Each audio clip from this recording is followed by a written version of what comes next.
Hey y'all, my name is Magnolia. My topic is the decline in pollinators, why it matters, and how we can help. Pollinators like bees, butterflies, and hummingbirds are disappearing.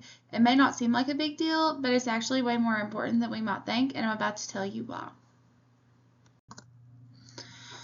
Pollinators such as bees, butterflies, birds, and bats help plants reproduce by moving pollen around so plants can make seeds and fruit. Between 75 and 95% of the world's flowering plants and about 1/3 of our food crops rely on them. Without them, a ton of food we eat, like apples, almonds, tomatoes, and corn, would be in trouble. Fun fact, marsupials such as lemurs and rodents such as mice are considered pollinators. Why pollinators matter.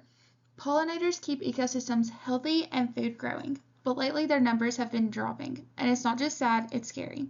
If we lose pollinators, we don't just lose honey, we risk global food security and a biodiversity collapse. This also means we would have to pollinate by hand or do without most crops and plants. This will also heavily affect forests and fields.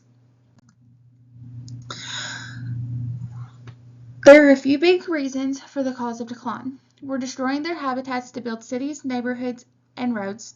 Certain pesticides are causing pollinators to die or not be able to reproduce. Climate change is throwing off their timing, and diseases and parasites are hitting them hard. Take bees, for example. In the U.S., beekeepers report annual colony losses of over 30%.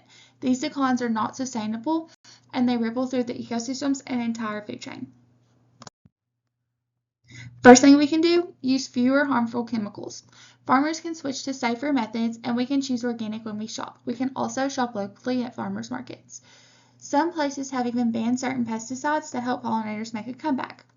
Monarch butterflies numbers are dwindling due to the loss of milkweed breeding habitat due to widespread use of genetically modified crops that allow farmers to use weed killer on their fields. This is another reason we should shop local or choose organic. Solution 2. Restore habitats. Planting wildflower strips, creating urban pollinator gardens, and protecting natural habitats give bees and butterflies the food and shelter they need. Communities can help by planting native species in backyards and schools. This is a great community service idea, and it also would be really cool for like elementary schools. Solution 3. Research and community engagement. By funding pollinator research, monitoring bee health, and joining local pollinator counts, everyone can contribute valuable data. Education helps people realize that saving pollinators means saving our food systems. Conclusion. Pollinators may be small, but their impact is massive. And while the challenges they face are serious, the solutions are within reach. Whether it's planting a few wildflowers or simply spreading awareness, we all have a role to play. So let's choose action over apathy and help keep the world blooming. Here are my references.